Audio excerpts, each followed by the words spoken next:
Hola, hola. Esta semana, coincidentemente, hubo tres estrenos nacionales de películas chilenas muy distintas entre sí y hoy día vamos a hablar con el director de una de ellas, que es Diego Soto, más conocido en Instagram como Lecturas Paralelas, que acaba de estrenar su película Un Fuego Lejano, que se filmó completamente en la ciudad de Rancagua. Ahí está entrando. Diego Soto, rancagüino, cineasta de la Escuela de Cine. A ver si resulta. Ahí sí. Ahí sí. Hola Diego, ¿cómo estás? Bien, bien. ¿Se escucha ¿Sí? bien? ¿Tú a mí? Sí, súper. Ay, qué bueno. Me alegro mucho, felicitaciones por tu estreno, justo en una semana en que coincidieron tres estrenos chilenos. Un Fuego Lejano es tu ópera prima, en blanco y negro, grabada completamente en la ciudad de Rancagua. Ahí están empezando a entrar algunos amigos y amigas. Eh, Cuéntanos cómo fue ese estreno en la ciudad y cómo la gente se vio reflejada en los lugares, en la plaza, en todas esas locaciones naturales que tiene la ciudad de Rancagua. ¿Cómo fue por fin poder ver esta película en pantalla grande? Bueno, antes que todo agradecerte por la instancia para poder conversar de la película y también en este proceso como un poco de difusión termita, digamos, que estamos tratando de llevar a cabo. Todo sirve. Eh, y todo sirve. Y claro, pues la semana pasada, el viernes, hicimos una función en la Casa de la Cultura de Rancagua y era una función que para mí era muy interesante porque fue primera vez que se mostró la película en la ciudad donde fue grabada. Y a ver qué podría decir de la recepción. O sea, Fue, fue, los fue, actores naturales que aparecen en la película, me imagino que estuvieron en el estreno y que se vieron, ¿o no? sí, estuvieron, sí, algunos ya se habían visto en el Festival de Rengo, habíamos ido, eso fue el 2019, y otros no se habían visto, pero claro, no sé, es que bien extraña la relación con Rancagua, me parece que es una ciudad que tiene muchas ansias de representatividad, quizá como una especie de complejo incluso con eso, Por estar tan eh, cerca de Santiago.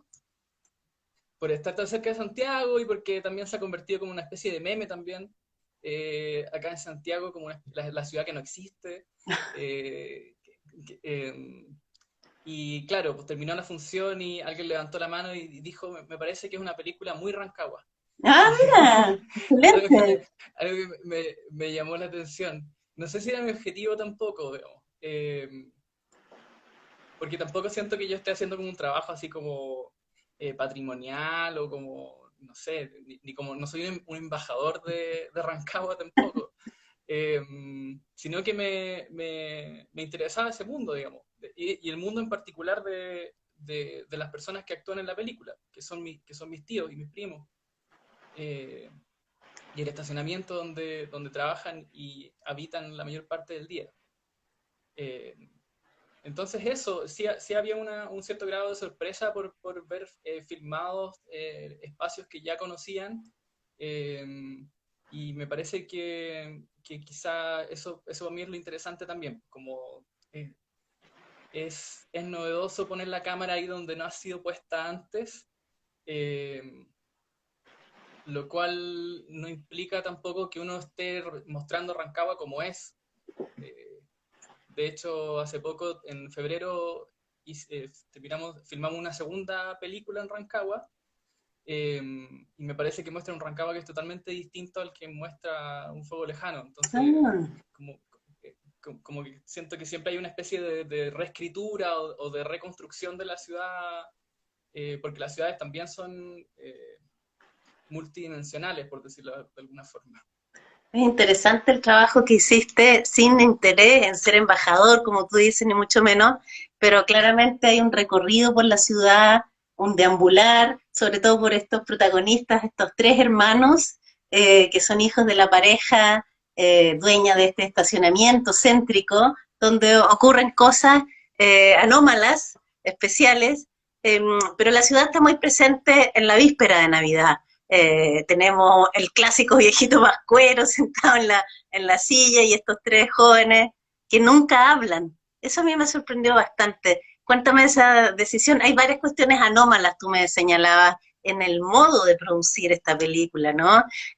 Un guión que se fue haciendo a medida que iban filmando, una filmación de 7 días, con actores naturales, con familiares, pero y en este caso particular de estos tres jóvenes, que son hermanos entre sí en la realidad, ¿verdad? Sí, ¿Por qué sí. nunca hablan?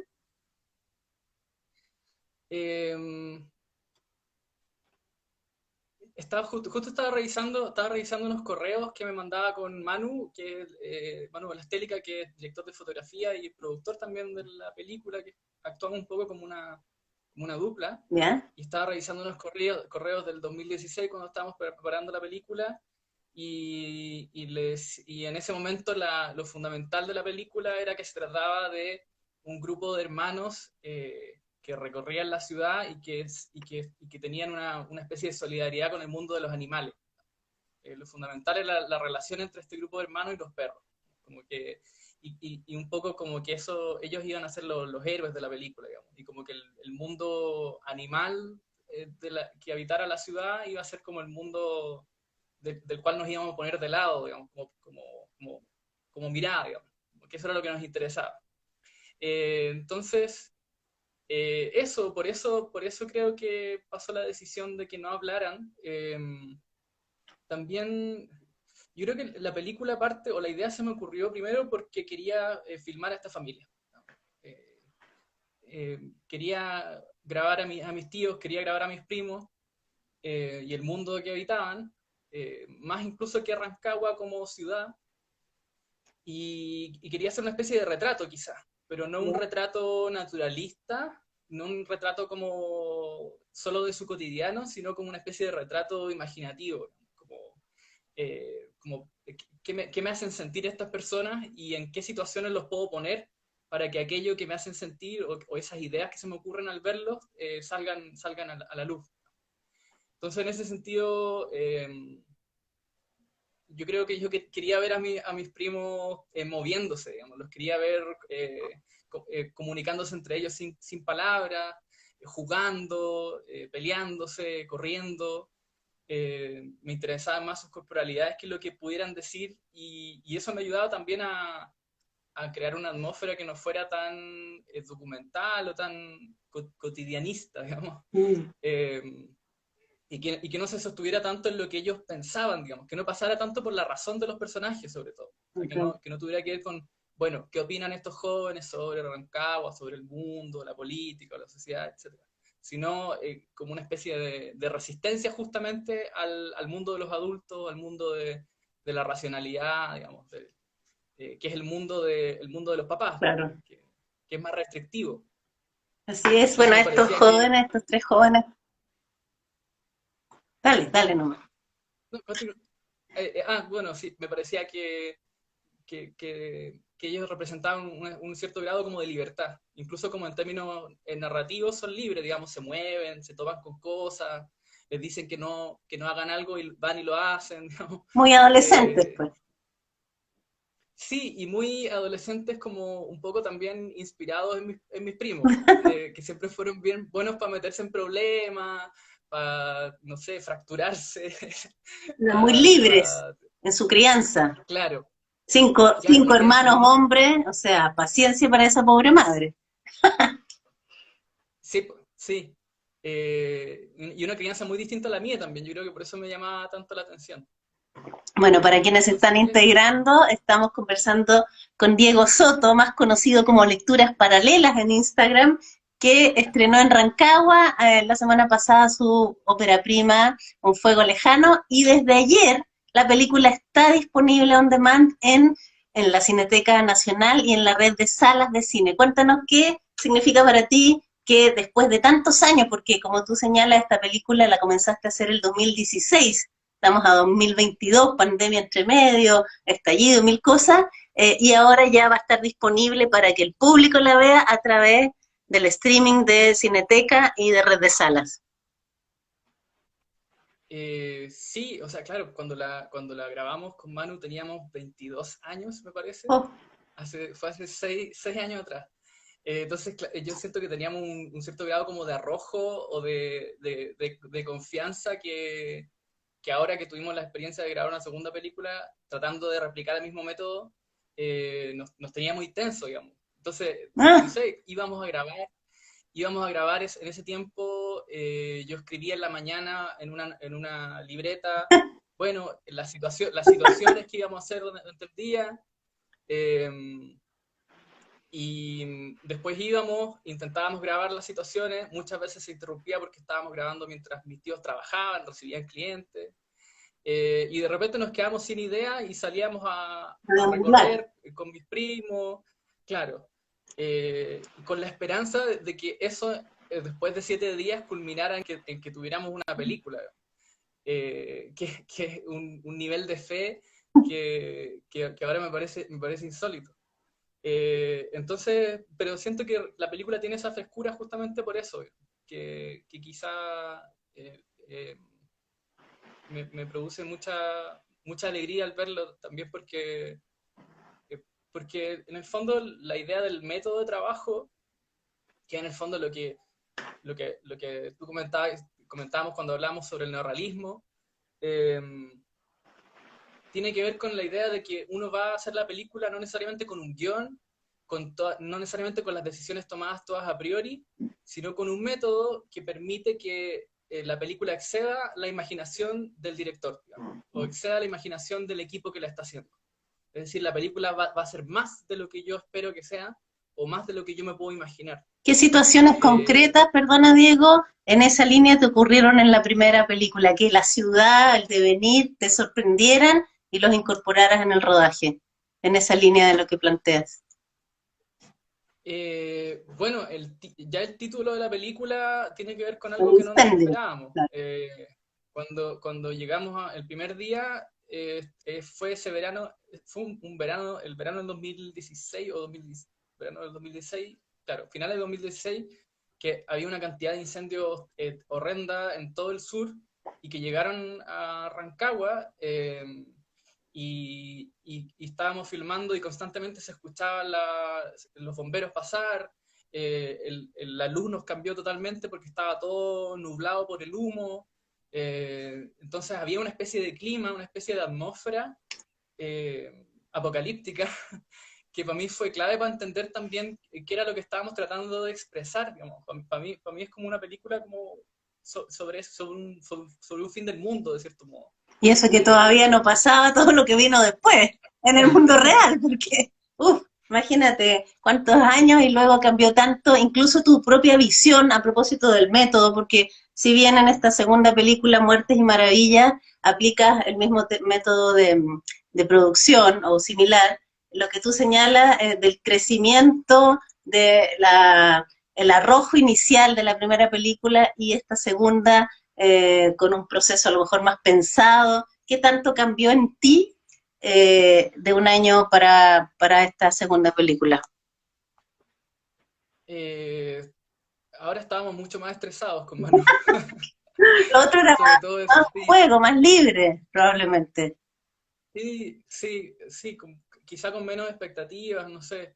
Eh, y también eh, quizá más consciente, quizá la conciencia es un problema. Yeah. Cuando uno se vuelve demasiado consciente del método y de lo que quiere obtener, quizá eso es un problema porque te mete más presión. Eh, pero al mismo tiempo igual los años no pasan en vano y uno va como dominando más el oficio, sabiendo mejor dónde poner la cámara, sabiendo mejor cómo manejar las situaciones, sobre todo con actores no profesionales. eh, y eso, pero lo fundamental es el asunto de la imaginación, digamos, o sea, de cómo la realidad está ahí para acceder a la imaginación de uno. Me acordaba de unas críticas cuando no me acuerdo si era Romero o Rivet, cuando eran... Ahí te quedaste congelado. Estamos conversando con Diego Soto sobre su ópera prima, Un fuego lejano. ¿Te quedaste congelado un ratito, Diego? Ahora sí. Ahora, cuéntame lo que, Sí, retoma lo de la crítica que ibas a comentar. me llamaron de unas cobranzas y te tuve que cortar. ¡Ah! Eh, Más sí, encima, claro. viernes en la noche y cobranza. Qué Sí, desagradable. sí. Bueno, que me mandan dudarme también. Bueno, pero es Eh, la realidad de este modelo, porque nos obliga a tener que pedir créditos para poder seguir viviendo, ¿no? Quiero pasar un por eso, paréntesis, la Pili está recordando que además de las plataformas nacionales, Cineteca y Red de Salas, también a nivel latinoamericano vamos a poder verla en otros países, en Guayaba, una plataforma de streaming solo por mayo, así es que si es que hay alguien por ahí de eso, de otros países hermanos, también podrían ver la película por ahí. Ya, estábamos conversando entonces sobre este cambio entre la primera y la segunda película en relación a los riesgos, al oficio, no sé qué más quieres agregar en esa línea. sí, sí, ay, claro, me estaba acordando de esta crítica que escribió, no me acuerdo si era Romero o Rivet, cuando eran críticos de cine, antes de ser cineasta, escribieron sobre Rossellini y decía como que la mayor virtud de Rossellini es no tener imaginación, que suena como una especie de insulto, pero cuando vi eso me cambió mucho la manera de pensar el cine como la posibilidad de un arte que quien lo hiciera podía no tener imaginación. Y más que imaginación se trataba como una especie o de quizá de otro tipo de imaginación que es como activada por los espacios y activada por las personas. Es decir, yo tengo que ir primero a un lugar, tengo que encontrarme primero con una persona, escucharla hablar, verla moverse, y ahí recién puedo empezar a imaginar. Eh, entonces, creo que eso es como lo que me parece importante haber como retenido de esta forma de trabajo, eh, como inventar a partir de lo que los espacios y los personajes proponen. De hecho, la premisa de Un fuego lejano salió de conversaciones con mis tíos. Yo lo primero que hice cuando estaba planificando la película fue ir a pasear, ir al estacionamiento y senté a mis tíos y les pregunté, bueno, ¿qué cosas extrañas han pasado acá? Y de las cosas que me contaron que una señora había ido a dejar su auto y que se había demorado días en ir a buscarlo, y durante esos días ellos no sabían qué hacer, intentaron ubicarla, pero no podían hacer nada. Y esa premisa me pareció muy... eh, disparó mi imaginación en el fondo. Me pareció una premisa muy fuerte, sobre todo por la idea como de la imposibilidad de actuar, como esta impotencia ante algo que viene desde el exterior y como que invade este mundo y queda ahí, digamos, que es este auto. Eh, entonces, me parecía una premisa muy cinematográfica. Cinematográfica en el sentido también de que la imagen pasaba por la incapacidad de actuar, eh, Pero que era algo que tenía muchas películas que me gustaban. y además con este hecho concreto que ocurre en este estacionamiento de Rancagua, estamos conversando con Diego Soto a propósito de su estreno, Un fuego lejano en la Cineteca Nacional y en Red de Salas. Se perfilan muy claramente las dos personalidades del tío y la tía, digamos, los dueños del estacionamiento, a propósito justamente de que una mujer va, deja su auto estacionado y no vuelve en días. Las actitudes de cada uno son bien diferentes, ¿no? El tío se enoja y dice, me están haciendo gastar plata, perder plata, y la tía, más comprensiva, además mujer, trata de indagar en qué le habrá pasado a esta persona, a esta mujer, como para dejar su auto botado ahí. ¿Tú eso lo definiste con ellos? ¿Cómo fue las reacciones, los perfiles psicológicos, por así decirlo, de los dos personajes? Sí, o sea, en parte estaba basado, inspirado como en lo que yo sentía frente a mis tíos, sin tampoco ser como excesivamente crítico. Me pasó que cuando vio la película mi tío Germán me dijo, bueno, me dejaste como el malo, me dejaste como el malo en la película. Bueno, sí, en parte sí, pero creo que tampoco es un personaje abyecto, digamos, tampoco es un personaje como antipático, sino que quizá representa como una cierta indolencia. Claro. Que ¿Y y eso la surgió tía qué dijo justamente. cuando se vio? eh, Mi tía estuvo todo el viaje de regreso haciéndome preguntas porque no dijo que no había había muchas cosas que no había entendido. Entonces, pero me hacía buenas preguntas, digamos, como, bueno, ¿y por qué no hablan? ¿Y por qué mi personaje se fue? Como Sí, eso suena un son poco las preguntas intempestivo, importantes, ¿ah? digamos. En el caso de la decisión de la tía, como que uno queda medio descolocado. ¿Por qué incorporaste esa cuña de ruptura tan fuerte casi al final? Eh, yo creo que me parecía lo natural, de un modo muy extraño. Lo que pasa es que la película se sitúa como, es antipsicológica, digamos. O sea, está fuera de la interioridad de los personajes. Ya. Entonces lo que uno hace es ver a los personajes caminar, deambular, pero no sabe lo que está pasando interiormente, digamos. Pero a mí me parecía que en este aburrimiento, o en este letargo, digamos, de la vida de Natacha, se ocultaba algo, una especie de crisis o algo que estaba como interiormente sucediendo, y que tenía que ver también con el mundo que la rodeaba, con la aridez, con estos espacios como medios destruidos, con el humo, como con toda esa atmósfera apocalíptica. Y con tener Eh, 5 hijos hombres y con gigantes, tener cuando ella les dice, no váyanse, no hay plata, si ustedes vienen a buscar plata, no hay plata. Aparte está divertido. Bueno, tú, Sí, pues como la incapacidad de comunicarse y el factor de la indolencia del marido, y al final lo que hace ella es replicar lo que hace la mujer que vino a dejar el auto, digamos. Es como que le dio la idea, digamos. Por lo menos esa es la lectura que le doy yo en este ok, momento. Honestamente, como las decisiones narrativas trato de hacerlas como no muy conscientes, ya. sino más bien como, bueno, yo siento que en verdad ella es como personaje necesita irse y desaparecer en este momento. Pero en el caso de Muertes y Maravillas, que es esta segunda película que ya filmaste, es bien insólito que estés estrenando una película de hace 4 años y a la vez hayas ya terminado la filmación de la segunda.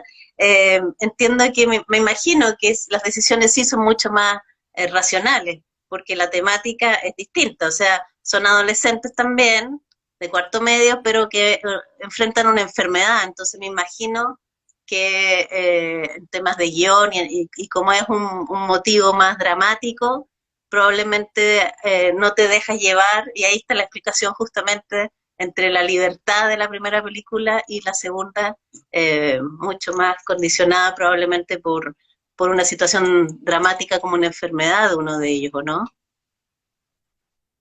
Sí,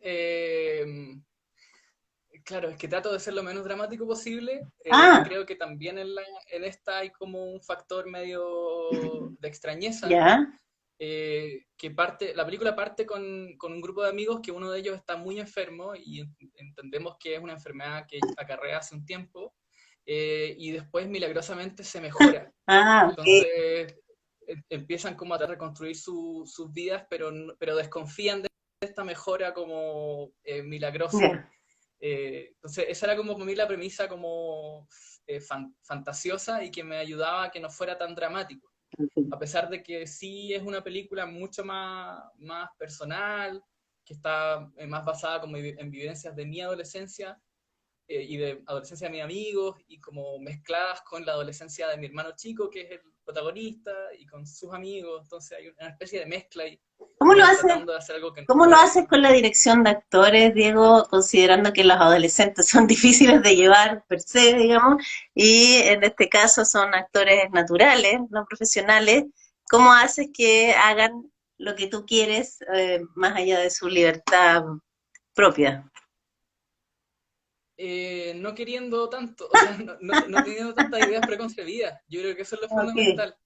Eh, y creo que a eso iba como con lo que hablaba de la imaginación. Es ya. como, de cierto punto, trato de dirigir lo menos posible, de funcionar como una especie de árbitro, de situar una situación, de poner una situación, con algunas reglas, digamos, tú dices este tipo de cosas, tú lo interrumpes, qué sé yo, y luego el criterio para ir construyendo sobre esa escena tiene que ver con lo que me parece que tiene gracia o que es espontáneo o que es verdadero, y si hay algo que parece falso o no funciona, ir sacándolo, digamos. Pero Ya. sobre todo intervenir lo menos posible y marearlos lo menos posible. De hecho, yo nunca les digo de qué se trata la película. Ah, Cuando hablo con gente para que actúe, mi único requisito es que no me pregunten de qué se trata y les explico un poco de lo que van a tener que hacer más que nada.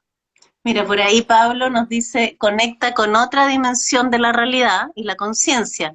Nos muestra lo que no vemos y que está ahí. Mira, una lectura interesante del trabajo de Diego Soto, con quien estamos conversando. Tú has hecho referencia en varias ocasiones al neorrealismo. Eh, ¿Cuál es la influencia de ese movimiento y por qué optaste en estos tiempos por mirar atrás y recuperar esa metodología de trabajo? eh, Porque es que quizá cuando descubrí esas películas, como que le empecé a encontrar el sentido al cine, más allá como de solamente contar historias, sino como una especie de herramienta de descubrimiento del mundo y de reflexión sobre el mundo, ¿no? Y que manteniéndose dentro del terreno de la ficción. Y que buscaba en el fondo que la película estuviera abierta, digamos, que se contaminara de la realidad, que incluyera elementos que estuvieran más allá del control, ¿cierto? Como que en la caricatura del director de cine es como alguien controlador, digamos, que tiene una idea muy, muy definida de lo que quiere hacer y que hace, qué sé yo, 120 tomas hasta conseguir lo que está buscando. Y a mí me pasaba que sobre todo cuando trabajaba con actores, yo no sabía de antemano qué era lo que buscaba o qué era lo que quería, digamos. Creo que tenía más como la intuición de que si veo a esta persona hacer este tipo de cosas, eso va a ser interesante o va a ser, qué sé yo, fotogénico. Entonces, claro, a mí el neorrealismo, las películas, sobre todo las de Rossellini, me hicieron apreciar el cine de un modo como más profundo, eh, sin que me dejaran de gustar las otras películas. O sea, todavía me encantan, qué sé yo, las películas, los westerns de Sergio Leone o qué sé yo. Pero yo diría que el cine que más me remece o que más me sorprende siempre está cargado de este factor de impredecibilidad de la realidad o que aporta la realidad. Incluso como en el cine contemporáneo. Yo siento que mi forma de trabajo no es tan rara, digamos. Lo que pasa es que quizás se aplica menos en Chile o se aplica más en el documental. Yo siento que el documental en Chile justamente es tan prolífico y tiene un nivel tan alto porque se ha llegado a dominar esa apertura y también porque se pasa menos tiempo pensando en cómo producir las películas, digamos. O sea, en cómo conseguir la plata, en por cuántos talleres hay que pasar, por cuántos workshops, como todo ese tipo de procesos que son medio restrictivos. En ese sentido, respecto de la ficción y lo documental, ¿tú dirías que tu película mezcla ambos géneros o no necesariamente? O sea, entiendo que el rodaje se hizo en dos mitades, ¿no? Uno con cimientos más ficcionales y el otro más de documentar espontáneamente la ciudad y lo que fuera pasando. ¿Cómo es el vínculo entre la ficción y el documental en Un fuego lejano? Claro, el rodaje estaba pensado como situaciones documentales y situaciones ficcionales. Pero al momento del montaje todo es ficción. Porque al momento del montaje ocupamos lo que es, quizá lo que llamamos documental es como una especie de actitud de registro, Mm. es como una especie de disposición ante la forma de filmar, eh, más que una especie, más que un género en sí mismo. Y me parece que el cine cada vez va más para allá, o Mm. por lo menos el cine que me interesa o el que me gusta. Hace poco Manu me recomendó las películas de Nicolás Pereda, y estoy rayando, me parece maravilloso todo lo que hace.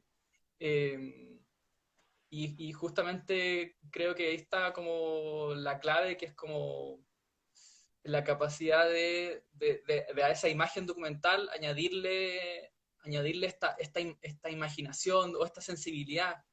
Eh, Pensaba también que en lo que dice, bueno, es Bill Nichols que escribió este libro sobre la representación y los tipos de documentales y qué sé yo, que hablaba de el discurso de la sobriedad.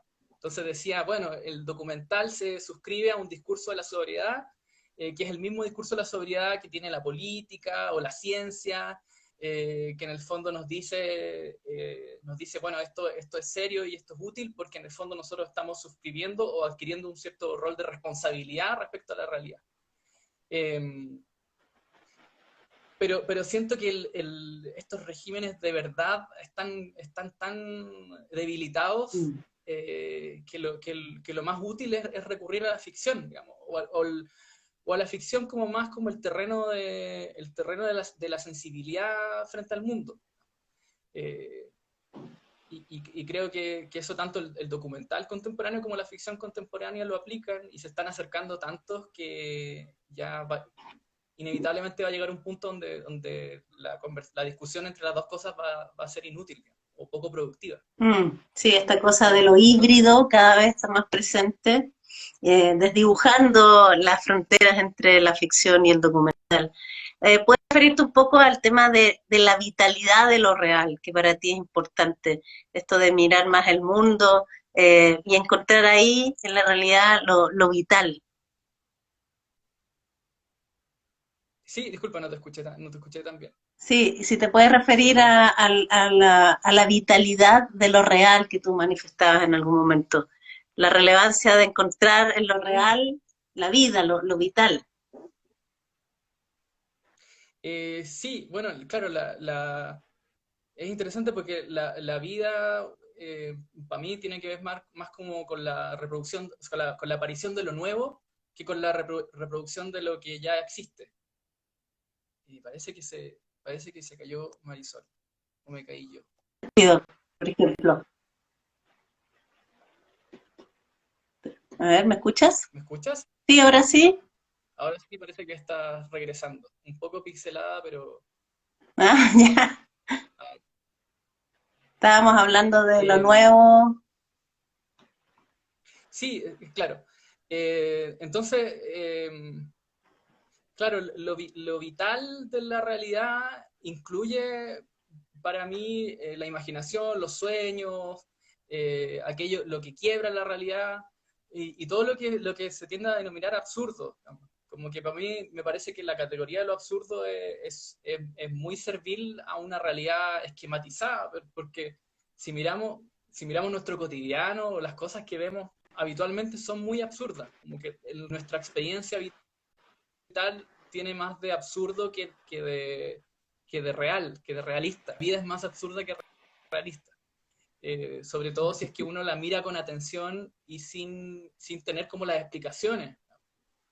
Si yo paso por un lugar o si yo voy donde mis tíos y paso una tarde ahí, voy a ver un montón de cosas que me van a parecer absurdas, digamos, que ellos van a tener las explicaciones, van a saber cómo se conectan entre sí, pero yo como observador las voy a sentir como anómalas, la realidad se está rompiendo todo el tiempo.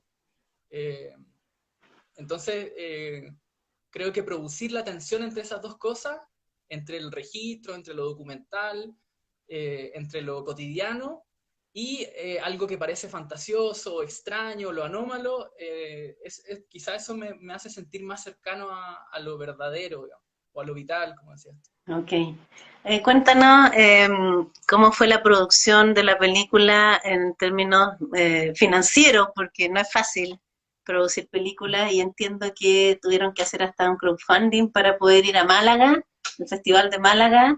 ¿Cómo fue ese proceso? ¿Qué ocurrió allá? Eso fue hace bastante tiempo ya me imagino.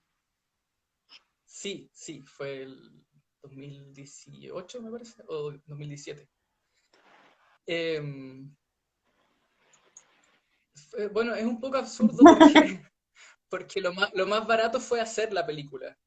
Eh, bueno, quizá ahí como si yo estuviera estudiando cine y un profesor de producción escuchara eso, me diría que no, que tendría que considerar en el presupuesto los recursos humanos y qué sé yo, el tiempo. Pero lo que pasó en el fondo era que yo había trabajado y me había comprado equipos de sonido, Manu había trabajado para comprarse una cámara, teníamos una cámara y teníamos un micrófono, una caña, y teníamos esta idea, no teníamos que pagarle a los actores, entonces yo junté un poco de plata que habrán sido, no sé, creo que eran como 150 lucas para pasaje y alimentación, eh, y para mí eso fue el asunto financiero de ese rodaje. Lo que pasó fue que después había que juntar plata para la postproducción, para la finalización, postproducción de sonido e imagen, que terminaba siendo más caro que el rodaje mismo. Y después habíamos quedado clasificados en este Work in Progress del Festival de Málaga, pero había que comprar los pasajes, y eso salía aún más caro, digamos, que el rodaje mismo. Y ahí yo no fui, fue Florencia, la productora,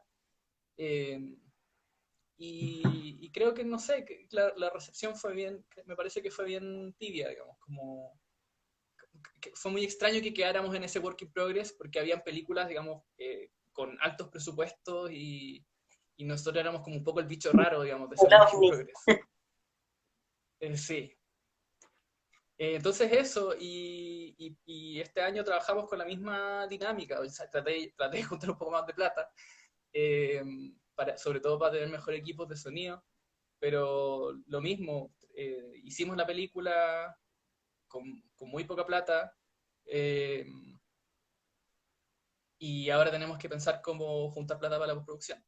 Entonces, nuevamente, Sísifo nuevamente tiene que llevar la piedra hacia arriba. Y filmaron esta segunda película, Muertes y Maravillas, también en Rancagua. ¿Cuánto demoró? Me imagino que más de los 7 días de la primera. No, ¿No? también la hicimos en 7 ¿En días. serio? Sí. Era nuestra meta, digamos, nuestro parámetro también. Y claro, se filmó también en Rancagua, pero en otro sector. Un fuego lejano se filmó en el centro de Rancagua. Sí. Y esta se filmó casi llegando a Machalí, digamos, en un barrio que es muy distinto, que es el barrio donde yo pasé mi juventud y mi adolescencia, Yeah. que es la Villa San Joaquín, y que está marcado, es como en Rancagua se conoce como el barrio donde está el Cinemark, porque en algún momento era el único cine que había, en algún momento, bueno, claro, fue como el único cine que había, y me tocó que yo vivía cerca de ahí. Entonces, tuve siempre esa cercanía con el cine, que en algún momento pasó a ser una cercanía traumática, porque me acuerdo que era muy chico y escuché que estaban mandando unos mails, de estos mail cadena, ¿Ya? donde decían que alguien había puesto agujas con cera en los asientos del cine. Eso fue un mito Y urbano que también se escuchó por acá. también, Pero hace 1000 años. y yo cuando escuché eso, yo creo que tenía Trauma. 10 años, te juro que dejé de ir al cine durante, qué sé yo, no sé, 4 años, no sé, quizás fue como entre los 8 y los 12 años. Yo la primera Harry Potter no la vi cuando estaban todos los niños viendo Harry Potter, los de mi generación, porque yo no quería ir al cine, digamos, me negaba tajantemente. Está buena esa idea para un corto, ¿ah? Sí. Y después cuando iba, le pedí a mis papás que revisáramos los asientos, entonces hacíamos una revisión muy exhaustiva de todos los asientos y ahí recién nos podíamos sentar. Bueno, Muertes y Maravillas, esta segunda película, cuando estás estrenando la primera, tu ópera prima, Un fuego lejano, que la empezaste a hacer el 2016 y que recién se puede ver ahora en la plataforma de Red de Salas, de la Cineteca y también a nivel latinoamericano durante mayo por Guayaba. Así es que tienen Guayabas. distintas posibilidades de ver esta película. Una consulta, ¿por qué te impones un plazo de filmación de 7 días si la filmación es lo menos complejo en términos de presupuesto y de tiempo? ¿Por qué sigues con esa autoimposición tan férrea? O sea, tratamos de complejizarla lo menos posible en términos financieros, pero igual significa despejar la agenda durante una semana. De hecho, por eso siempre grabamos en verano, como en periodo de vacaciones, Okay. y, y yo creo que voy a grabar, con Manu conversábamos que queríamos hacer una película, desde ahora hacer una película al año todos los veranos. Ah, Pero aún así creo que hay algo en el periodo de una semana que me hace sentido, eh, como con las energías, como con el nivel de concentración. En el fondo, hacer una película igual es una experiencia súper intensa y súper extraña, súper agotadora. En mi caso, a mí me produce de verdad mucha ansiedad lidiar con gente, digamos, durante tanto tiempo. Eh, en general soy la persona que necesita momentos de soledad para recargar pilas. Eh, y también me pasa que también los rodajes como de fin de semana, que es algo que me contaba, por ejemplo, Cristian Sánchez, que yo he sido su ayudante, digamos, en la universidad ah, durante muchos años. tremendo director chileno, ¿no? Eh, sí, claro, pues él me Que te contaba que inspiró, ellos claramente, grababan de repente un fin de semana. que te ¿Cómo? inspiró Cristian Sánchez, claramente. Sí, sí, o sea, he aprendido un montón con él. Fui montajista de sus últimas dos películas, Mm, eh, y en una hice sonido, no, en las dos hice sonido. Entonces pude como sapear ahí cómo lo hacía con la dirección de actores y, eh, claro, sí, no, yo creo que el otro round sobre todo es como la película que más atesoro del cine chileno, que a mí me parece un milagro.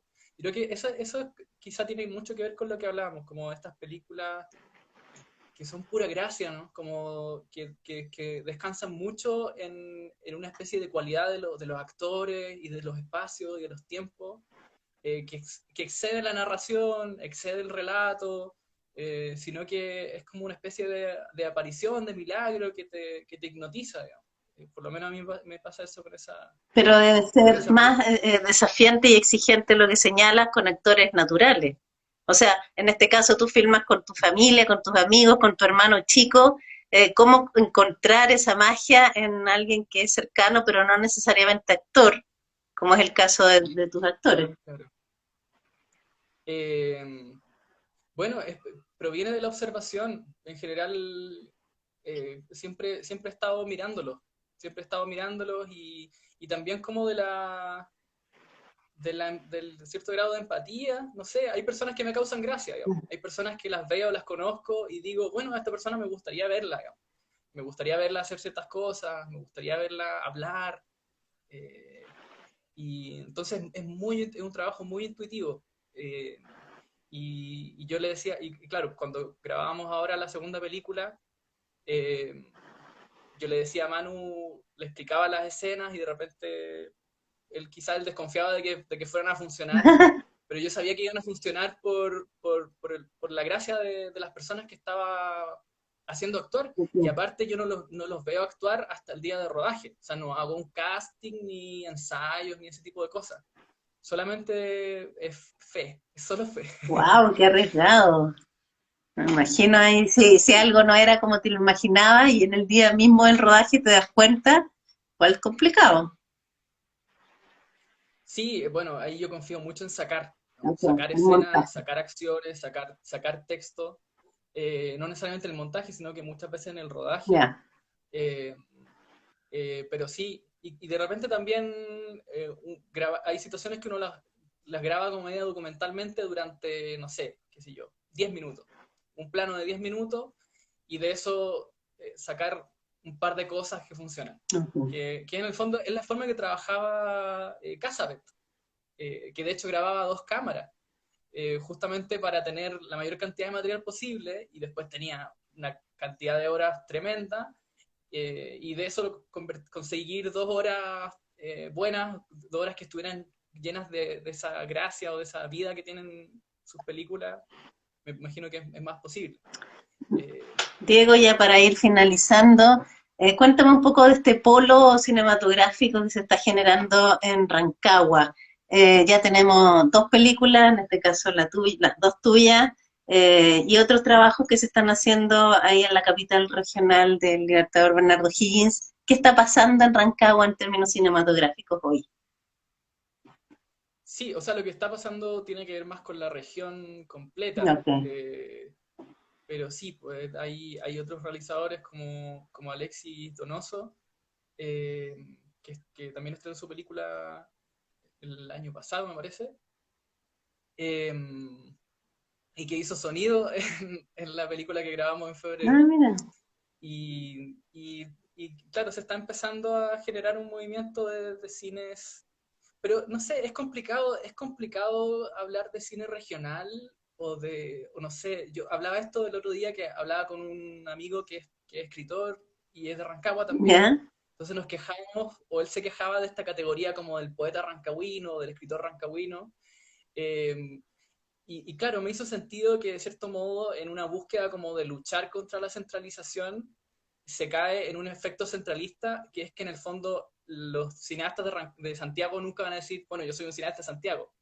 Pablo Larraín no se presenta como un cineasta santiaguino, por ejemplo. Eh, entonces, como por oposición, uno pareciera que estuviera ligando esta categoría que uno realmente se pregunta si es útil para comprender lo que se está haciendo.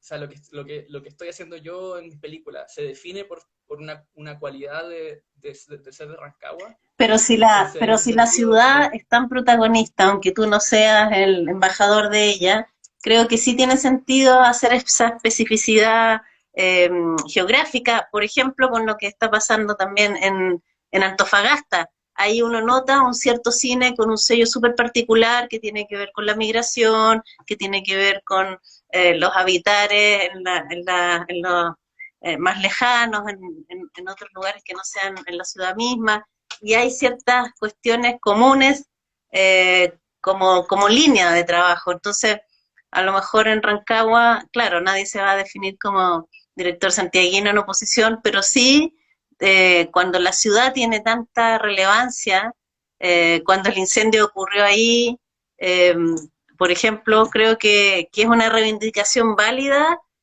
plantearse desde lo regional, hacer esa distinción considerando el centralismo que tenemos en Chile. sí, por supuesto que es válida y creo que también se da porque estamos obligados a inventar la imagen fílmica de la ciudad que estamos narrando, de cierto modo. Que es algo que yo creo que por eso yo no grabo en Santiago. Yo igual estoy instalado en Santiago, vivo acá desde el 2018 más o menos. Eh, y grabar acá para mí es muy distinto porque, claro, por los espacios ya están, de cierta manera, ya hay una memoria fílmica de Santiago, que el Claro. resto de las ciudades no las tienen. Entonces creo que eso es lo interesante, digamos, que al filmar uno en un espacio que no ha sido filmado, uno tiene que inventarlo, irlo reinventando. Eh, Sí. Pero en Rancagua sí se pero filmaron algunas películas vinculadas a la minería, como en el 50. Yo recuerdo haber ido a un festival de cine de Rancagua, que no sé si se sigue haciendo, y fue muy bello ver eh, proyectada una película, no recuerdo el nombre, pero que tenía que ver con el sí, tema se llama, minero. Y se llama Llampo de sí, Sangre, que está no, basada en muy una bueno. novela de Oscar Castro. En esa ocasión hubo gente que fue principalmente de la tercera edad, que se acordaban perfectamente de esa época, hubo un testimonio ahí muy bello respecto de esa película en particular. Sí, pero mira, yo te lo contrapongo con un ejemplo solo en pos de la Ok, polémica. A nosotros nos tocó mostrar la película en Lima, Transcinema, justo después del estallido. ¿ya? Y la audiencia limeña, o las personas que fueron a verla, obviamente no la leyeron como una película de región, sino que estaban muy obsesionados en leer en ella ciertas claves para el estallido. Ya, Entonces hablaban mucho del factor como del consumismo, que algo que hicieron en la película, de este clima como apocalíptico. Entonces, claro, que cuando uno saca la película de ese contexto regional, aparecen otras cosas también. Entonces, eso es lo interesante. Yo no rehúso de la categoría como de cine regional, sino que me parece interesante pensar en lo conflictiva que es, que tiene sus pros y sus contras, y que siento que también tiene una especie de arista que tiene que ver como con una especie de categoría que sirve como para difundir también las películas. Es decir, bueno, ¿cuál es el valor de esta película? Bueno, el valor es que es de región, digamos, o que está filmada, entonces como una especie de premisa de la película. Pero en cierto punto, claro, espero que la producción de películas regionales aumente y que también se vayan construyendo esas imágenes fílmicas de las regiones, porque eso también va a complejizar la tarea de quienes estamos filmando en regiones. Eh, y, y eso va a ser interesante, ver cómo las películas empiezan a dialogar unas con otras, que creo que eso es como algo que todavía estamos a la espera de que suceda. Sí, como la película Pero también, la que mencionaba, no recuerdo el nombre, el título, pero ocurre justamente con esa tensión entre lo rural de este adulto mayor que es llevado a vivir con la hija en la ciudad, en un departamento mínimo, y que esa es su nueva vida en la vejez y en la enfermedad. Y ahí uno puede ver, tú dices, pero esta película no es en Santiago, y ahí haces una distinción que me parece súper interesante porque se empiezan a plantear también otras problemáticas, en este caso vinculado a lo rural, por ejemplo, la diferencia entre la vida tranquila, campestre, y esta otra vida terrible, angustiante en pocos metros cuadrados, en la ciudad. Se reproduce a nivel de regiones esa misma centralización muchas veces, ¿no? Con la capital regional, sí, que se reproduce en esta sí, vida apurada versus lo otro con más calma y todo eso. sí. Bueno, Cada uno tiene su cada uno. Así se llama la película de sí, sí, Alexis sí, me Donoso. pareció súper interesante en Eh, algunos festivales. claro. Sí, Sí, Donoso, pues es que en el fondo la categoría de centro es una categoría cultural, digamos, claro. y que en el fondo afecta, tiene que ver con el modo en que nos relacionamos, tiene que ver con algo que también pasa en las regiones también tienen su centro y su periferia, Mm. y en el fondo es una idea que está instalada en nuestro pensamiento, en nuestro esquema. O sea, para mí cuando chico, cuando veía la Plaza Italia en la tele, sin haber estado nunca ahí, yo comprendía que ese era el escenario central de Chile, digamos, que ese era como Sí, especie, Plaza como Dignidad el sigue festival siendo el de escenario, que era una pero bueno. especie de ¿cómo? No, te digo que Plaza Dignidad efectivamente es un escenario político clave en este proceso social que estamos viviendo en Chile. Eh, sí, pero porque ha sido construido así como Te perdí imagen. un poquito. Eh, sí, te decía que en el fondo, a ver, veo el circulito. Ahora sí,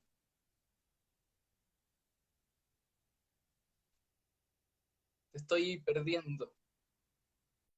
Las pasadas con Diego Soto, director de Un Fuego Lejano, que está disponible en CNL, en redesalas.cl y en la plataforma latinoamericana Guayaba. Así es que quienes quieran ver esta película que se estrenó ayer, después de años de producción, que comenzó a filmarse en el 2016, que tuvo un largo proceso, llegó al Festival de Málaga, al Work in Progress, llegaron ahí a través de crowdfunding, y ahora ya es una realidad.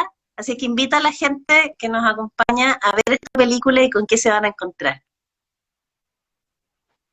Sí, bueno, se van a encontrar con una película, eh, espero que divertida, quizá algo que no muestran los trailers y la sinopsis es que tiene momentos de comedia, y quizá un tono que está más cercano a la comedia que al drama en muchas partes. Y es una película que toma la cotidianidad de una familia en Rancagüina y la empieza a introducir en un mundo anómalo, extraño, fantástico. La película dura 60 minutos, es breve, así que no les va a quitar mucho tiempo. Y también es un ejemplo para quienes quieran hacer películas, es un ejemplo de que las películas se pueden hacer con pocos recursos y que eso no va a disminuir la potencia de sus imágenes, ¿no? Que creo que es lo más importante. Eso les puedo decir. Cine independiente, entonces, con un sello regional desde Rancagua para Chile y para Latinoamérica también en la plataforma Guayaba durante mayo y la pueden ver on demand en cinetecanacional.cl y en reddesalas.cl. Diego, súper entretenida esta conversa, todas tus reflexiones, te deseamos que mucha gente pueda ver la película y esperamos pronto poder ver Muertes y Maravillas, que ya me imaginé cosas raras en relación a lo que has contado, cuáles serán las sorpresas que nos traiga tu método de trabajo, de filmar en 7 días, con tu hermano como protagonista. Vamos a ver qué nos depara esta nueva película. Una nueva generación de cineastas, dice Pablo. Felicidades, dice Guaso Iluso. Así es que muchas gracias a Santiago Muchas Independiente y a gracias a todos. ti, muchas gracias por esta conversación muy bien y espero que nos volvamos a encontrar más adelante y sí, pues estén atentos a las próximas películas que aparezcan. Ya, pues Eso. muchas gracias, abrazos a todos, que estén muy bien. Chao, chao.